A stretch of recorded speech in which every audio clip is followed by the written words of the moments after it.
Good morning, or good afternoon, or good evening, depending where you're joining from. My name is Jason Buffington. I have been looking forward to this session for a very, very long time. You know, at Veeam, there's 4,800 folks that are passionate about backup, but a couple of times over the last couple of years, we've brought in some real rock stars that speak the other half of a cyber resiliency a discussion. Today, super excited. Ray Heffer, he's the field CISO for Veeam for the Americas. Ray, you've forgotten more about cybersecurity than I will ever learn. So delighted that you're on the program for today. Thank you. Awesome to be here. So what we're going to do today, so this is the third installment of the live stream series, specifically around the Ransomware Trends 2024 report. So just to remind folks at home how that went, earlier this year, an unbiased panel of research firms went off and found 1,200 organizations, all of whom suffered at least one cyber breach in the preceding 12 months. So they self-identify, yes, we got hit at least once, right? We want real-world experience, not theory. Of the respondents, about a third of them were backup admins, a third of them were security professionals, and a third of them were CISOs. And Ray, even before we get into the data, let's kind of talk about the dynamics of those three roles, because I often am hearing about, well, because cybersecurity or cyber resiliency is a common discussion, are we going to see security professionals and backup admins all become one professional discipline? I don't think so, just because it's so hard to learn all the experience. But talk about the progression and the convergence of those roles overall. Yeah, I think the utopia here is, to bring those into one. I don't think we're going to see that either. But just look at where things have come from. You know, over the years, there's been such a focus on preventing the cybersecurity incident, whether that's ransomware or whatever it may be. And there's so much technology, and I'm sure many of you have seen those slides where there's 1,000 different technology vendors on the screen. And we do need that. But there's a couple of points I'd like to highlight. You know, the integration of those is key. But the fact is, we're hearing almost on a daily basis this news of ransomware, cybersecurity breaches is still happening. So there's the other half to this, and I think this is where the backup and recovery, the IT operations team needs to come much closer together. And we're going to talk about that. That's actually going to be a great way to segue in. But before we do, I do want to encourage folks to let us know where you're dialing in from. So I am representing the great state of Texas earlier today, but Ray, you're new to the program, and I can tell you the trees in your backyard are not Texas native. So where are you dialing in from today? Well, despite my accent, I'm not in the UK. I actually moved from there in 2016. So I'm actually in North Carolina, and today I'm actually near the mountains, not far from Boone. Oh, fantastic. Okay, so yeah, please let us know where you're from. You know, one of the things that we learned certainly over time is that ransomware is an equal opportunity attacker. And in fact, the Ransomware Trends Report does actually have representation across victims in APJ, in LATAM, in North America, and all across EMEA as well. So tell us where you're from. And again, you have one of the experts in our field on the call for today. So also throw your questions in around organizational alignment and the role of the CISO, both in prevention and remediation and accountability. We're going to talk about that one as well. So yeah, but please let us know where you're from along the way. All right, so with that in mind, and Ray, you kind of teed me up a little bit, let's talk about the dynamics between those parts of the organization where if the roles are not going to converge, hopefully they're at least getting along well. So this is a version of the slide that folks have seen before. This is the question was, how much improvement do you believe is required between the organization's IT backup team and the cyber team? And I love this just because at least this is the two sides of the coin on prevention versus remediation. Certainly the cyber team should probably also be involved in making sure that we're scanning to make sure we're not reintroducing infection on the way. This is the lens that everyone is used to. Let me move ahead one slide though, because it's the same question, but we've gone ahead and cut it by the three personas that were surveyed. So overall, the pie chart said 62% believe either significant improvement, that's in the orange, or a complete overhaul is necessary just between those two teams. Now, Ray, the thing I think is really interesting, let's just look at the red for a second, because overall, it's 62%, but the CISO seems a little optimistic at 51 on the right, and the backup admin Not so happy. It's 75% dissat on that left-hand side. What do you see, and what would you tell folks when you see this disparity between the roles and their perspective on this? Yeah, it's interesting because historically, backup hasn't really fallen into the scope of the security team. As I mentioned before, this has been about proactive defense and looking at threats as they're coming onto the system. And one of the the areas I'm a big fan of here is to bring that into the security team's ballpark. And the reason why, think about the backup for a moment. It should be touching every piece of business critical data. That's why it's being backed up. If it's not being backed up, then our question is it business critical? However, often the critical assets, if I'm putting the hat on of a CISO now, I'm thinking of what are the critical assets to the business? And that can be physical assets as well. But in the terms of the digital landscape here, and I'm going to share a story later because I've got a nice story around this. But it doesn't have to just be production, but it's understanding the applications, the dependencies of those applications. But we've got these three personas and this gap. And I think now we are seeing a shift in we need to recover from these events. Obviously, ransomware dominates the news and they are getting through. So, yeah, we really need to look at least combining discussions and processes. And I think this isn't just technology, it's people as well within the organization. So you bring up a couple really good points. So I am relatively new to the cyber world, sub 5 years in this space, but I've been a disaster recovery practitioner for 2 decades, right? And so when you think about recovering at scale, there's a lot of same commonality between recovering from a fire, recovering from a flood, and recovering from a cyber event. You're talking about at scale IT and you're down. Admittedly, cyber is more complex than recovering from fire, right? So at least with fire, you recover the crispy servers. You know which ones are bad, you light them back up again. You never know which ones are infected until you go through that. But one of the other things that you talk about is some folks, I think they have an extra focus on let's protect and safeguard the production infrastructure. But I often find in the traditional DR space, they forgot how important Active Directory is. They forget how important DNS is, where if you don't have plumbing, you can't get there. You bring up a great point that the backup server probably has more keys to the castle and because it touches everything else that's out there. But you do have a great story around another kind of, let's call it non-production, that's still precarious. Let's talk about that. Yeah, so you may have seen this floating around on LinkedIn. It's certainly been in my news stories over this past week. I won't mention company names, but there's an organization in Singapore that had to let go an IT contractor.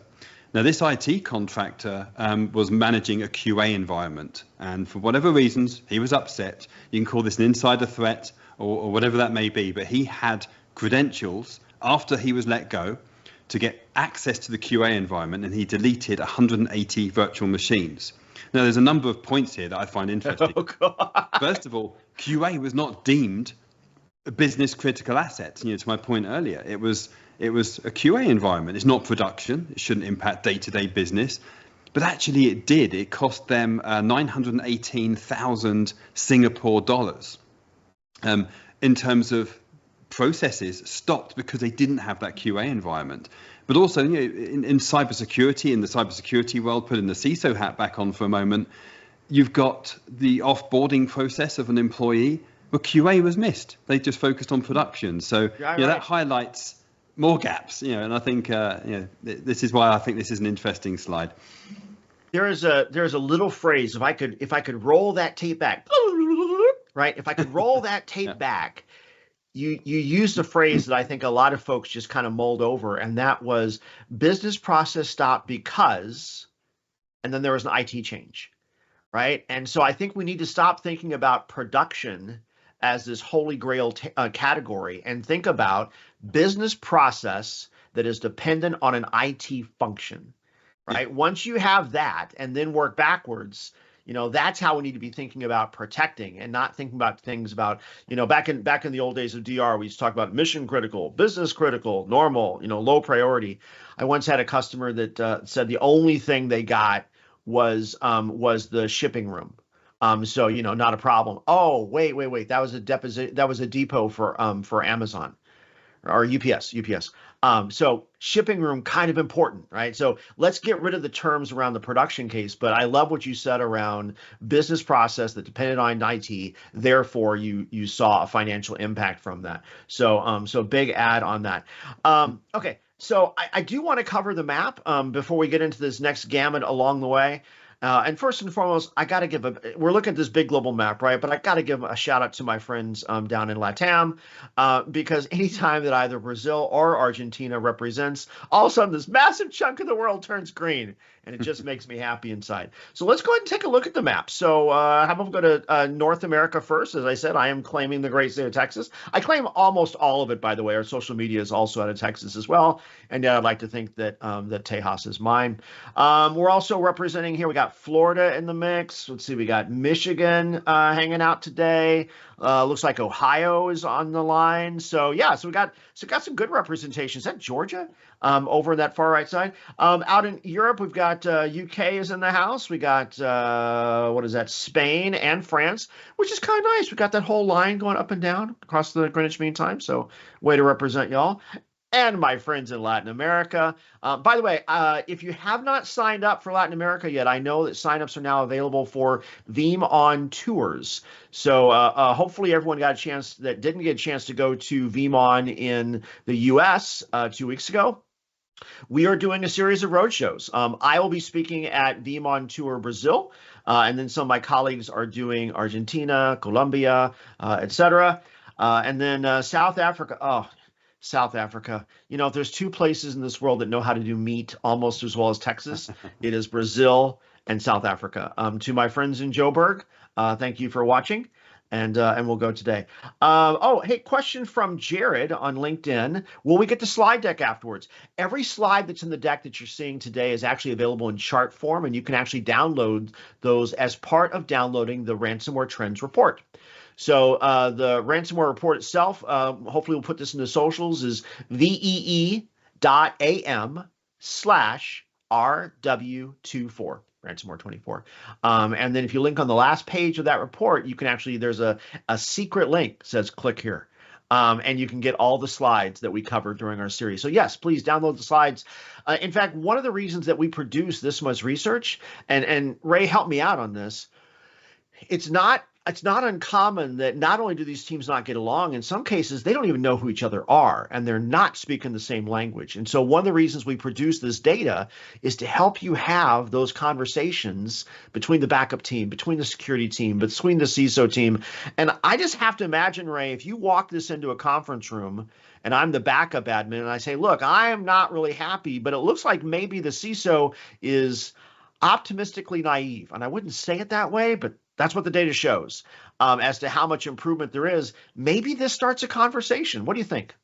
Oh yeah, this conversation can go in a million different directions. But you know, if I was in that boardroom talking to the CISO and I'm responsible for the backup, one of the areas actually that I think is important to highlight, just from the capabilities of the software, is the fact it's touching all of the business critical data. And that could be QA, it could be dev, it could be user acceptance testing, doesn't matter. It's also, we have the ability to do things like entropy analysis and looking at, hang on, data's being encrypted, things are changing, is it being obfuscated? Now, you might think the security team have got that nailed down to a T, but no, that's not always the case. A lot of these EDR solutions and in this real-time scanning, it's an overhead on CPU and to come back to the language of the CISO, how can we help the security team be more successful? And I often look at metrics and KPIs. Well, we have now software that's touching this data on every night, every day. Yep. And to do that analysis, that's, for me at least, an amazing conversation starter that the IT operations team can bring to the security team. And I don't think it's the fact they don't get along, but as you said, they don't know about each other. So, yeah. Right. We've one of the longstanding jokes in the data protection industry has been you cannot recover what you did not back up, right? And for as long as I've been in this industry, 35 years, for as long as I've been in this industry, there has almost always been some rogue IT, some marketing person stood up a website, some salesperson has a virtual server underneath their desk. I mean, that kind of stuff continues to happen along the way. You can't recover what you didn't back up. And I'm going to guess Mr. Heffer, you cannot secure that which you did not know was running in production, right? Oh, So yeah. same kind of problems here. And that goes to not just physical security, but access control, or role-based access is what we call it, as well as from the outside world. Oh, fantastic comment from Emilio on we're missing the business stakeholders, the owners of the data. Oh, you're absolutely right.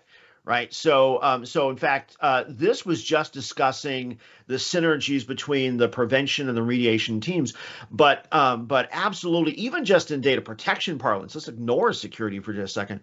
Even in data protection parlance, you really want to get a comprehensive policy that is funded and prioritized within the organization. You need backup, IT operations, server and storage, the business line owner who's dependent on the data, some kind of senior executive who's going to affect culture and budget.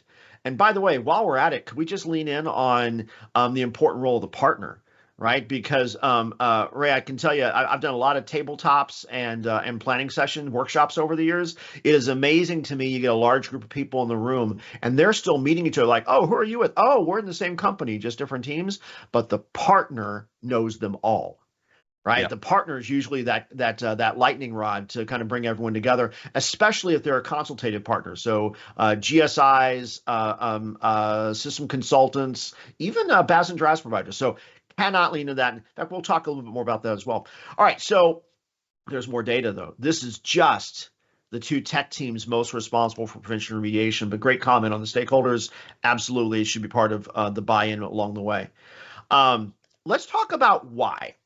So one of the follow-up questions was, why is it that these teams are not better aligned? Now, you're looking on the left-hand side, lack of integration of tools. I had a conversation last night with a leadership team, and one of the things they talked about was, okay, one of the reasons the two teams are not getting along is because if you spend all your day with a hammer and I spend all of my day with a drill, if your stuff doesn't work with each other, then why bother talking? And I think that's an overly simplistic example, but I do think it's interesting that lack of integration at a tech level is breaking down why some folks are not collaborating at a strategy level. And then we can talk about organizational dynamics. What else do you see in this list, Ray? Yeah, so I think I alluded to this at the beginning. You know, there's thousands of vendors out there in cybersecurity, and we've just had this year the RSA conference in San Francisco. And as you look around, it's overwhelming how many solutions there are. But I think integration, and this is the first point here, lack of integration between security and backup tools. I think that's a fairly recent phenomena because we need to integrate, managed detection and response and EDR and everything in, and also back the other way. We have the Splunk app, for example, being able to get what we're seeing in Veeam into the SIM, and orchestration, automation, and response. It's an ecosystem that has to integrate. It really does. So that it doesn't surprise me that first one is the reason teams aren't aligned. But also touching on what you were saying earlier, and if I can share another story. You may have heard this many times before, living off the land, and there's also living off the cloud. As a threat actor, they do not care what the environment is. They're going to be moving laterally across the network and hitting whatever they can find. And that could be from your own data center into the cloud. And I'm glad you mentioned tabletop exercises. I was actually talking to a customer recently that was running through their incident response playbook, and they were discovering technology and through their partner, and the fact they were moving to the cloud and new technologies coming in that even the business application owner didn't know about, which surprised me, but I thought I'd throw that one in there.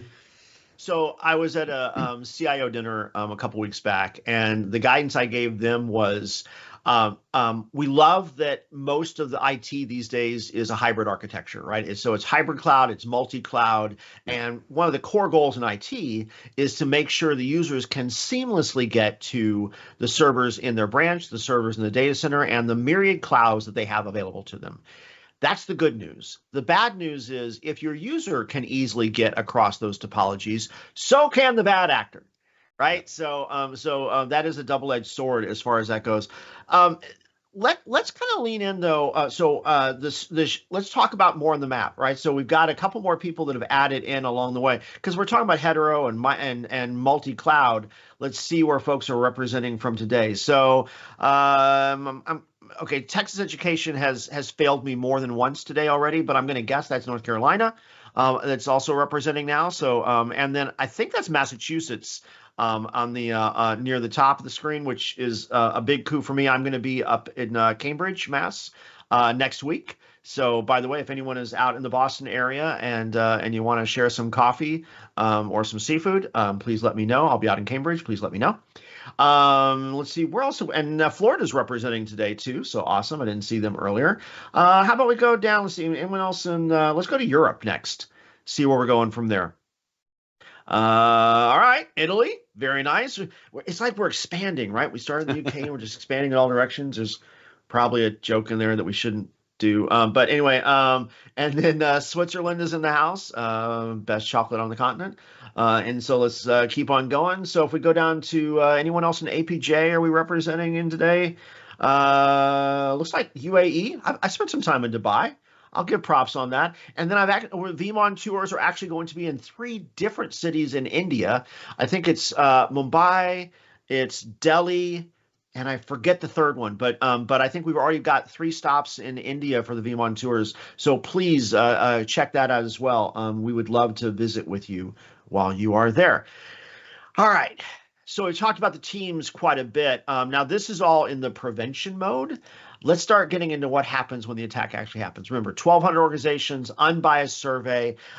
When attacks happen, now this is in the trenches, Ray. So let's look at it.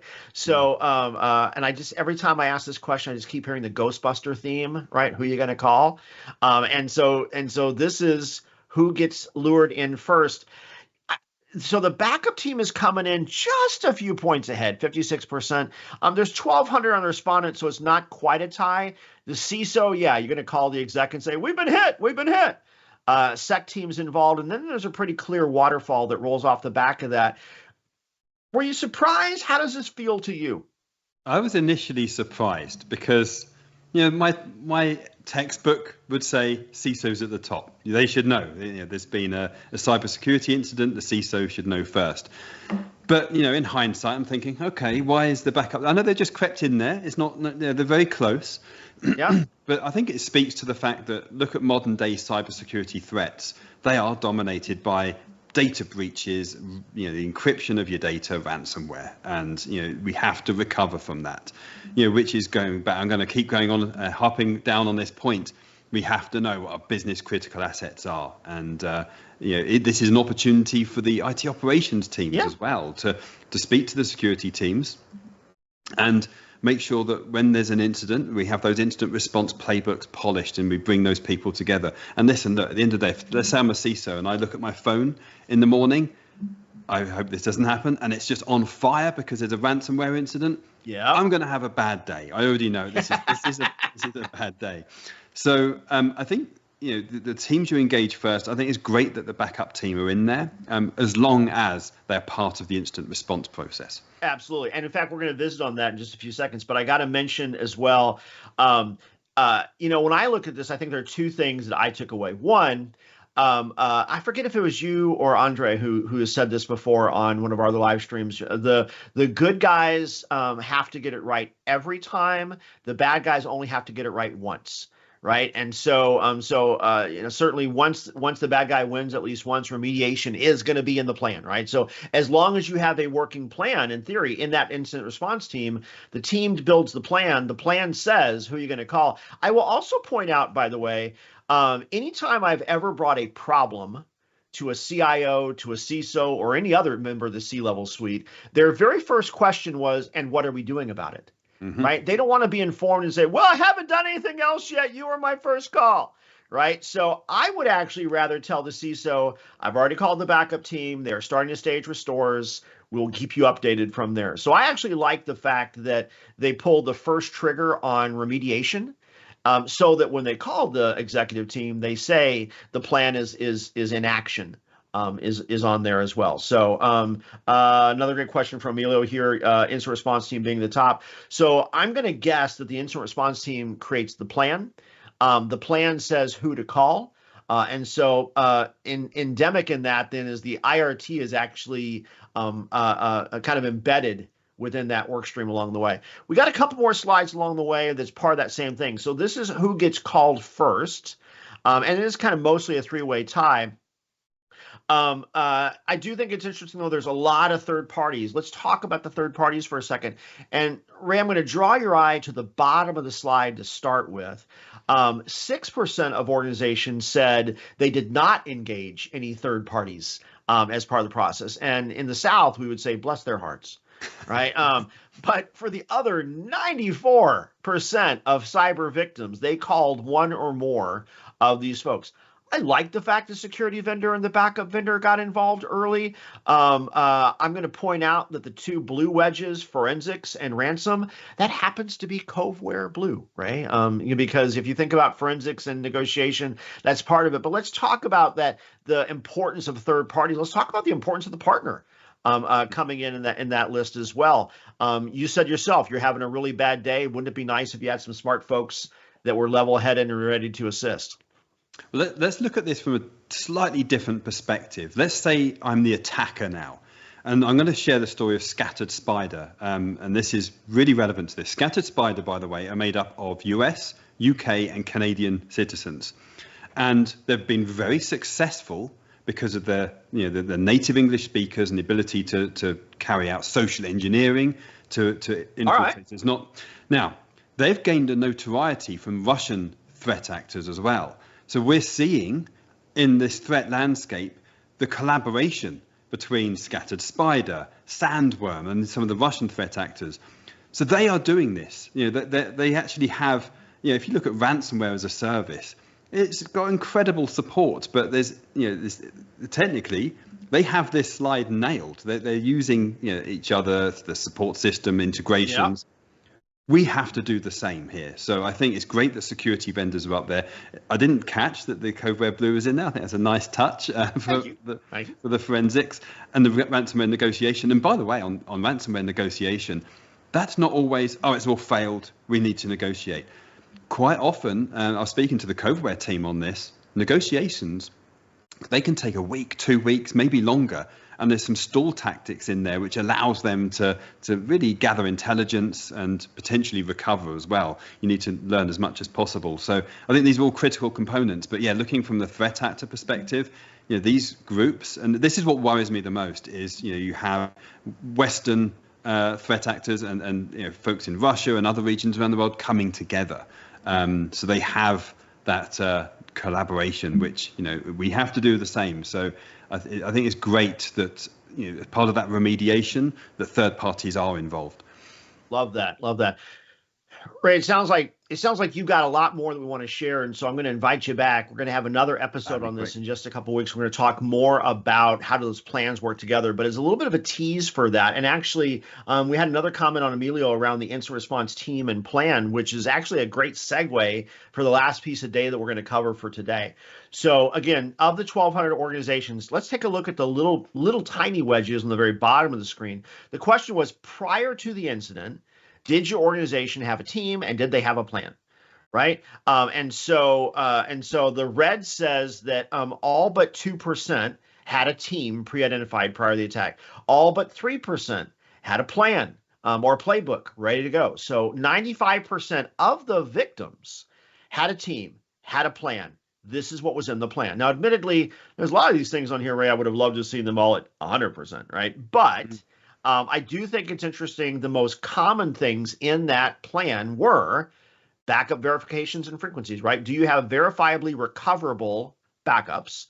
And then right behind that as a tie, are the backups assured to be clean? And we're going to talk about technologies later in our series. I think it's interesting. The third one on the line is a plan for alternate infrastructure. We have some data we're going to share later around the non-usability of some of the production infrastructure.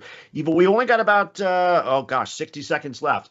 But does this feel right to you from a plan perspective? And maybe this is why the backup team gets called first. Take a look there on the list.